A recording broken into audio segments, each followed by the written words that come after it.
शिवसेना शिंदे गटाचे जिल्हाप्रमुख कुंडलिक खांडे यांना स्थानिक गुन्हे शाखा बीडने जामखेड येथून अटक केली आहे।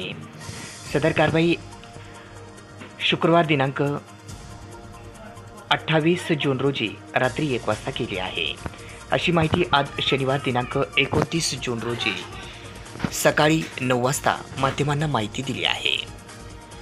लोकसभा निवडणुकीतील उमेदवार बजरंग सोनवणे यांना आपण कशाप्रकारे मदत केली असा संवाद असलेली ऑडिओ क्लिप व्हायरल झाली होती आणि गोंधळ उडाला।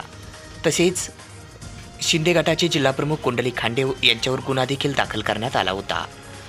अशातच कथित ऑडिओ क्लिप प्रकरणी चर्चेत असलेल्या कुंडलिक खांडे यांना अटक करण्यात आली आहे। अटक ही वेगळ्या प्रकरणात करण्यात आली असून 2 महिन्यापूर्वी शिवसेना उपजिल्हाप्रमुख ज्ञानेश्वर खांडे यांना झालेल्या मारहाण प्रकरणात कुंडलिक खांडे यांना अटक झाली आहे। शिवसेना एकनाथ शिंदे गटाचे जिल्हाप्रमुख कुंडलिक खांडे यांना अटक करण्यात आली आहे। 2 महिन्यापूर्वी शिवसेना उपजिल्हाप्रमुख ज्ञानेश्वर खांडे यांना झालेल्या मारहाण प्रकरणी 307 चा गुन्हा कुंडलिक खांडे यांच्यावर दाखल करण्यात आला आहे। याच प्रकरणी बीडच्या जिल्हा व सत्र न्यायालयाने त्यांचा जामीन नाकारला होता। त्यानंतर स्थानिक गुन्हे शाखा बीड यांनी खांडे यांना जामखेड येथून ताब्यात घेतले आहे। दरम्यान 2 दिवसापासून बीड जिल्ह्यात ऑडिओ व्हायरल प्रकरणी कुंडलिक खांडे चांगले चर्चेत होते।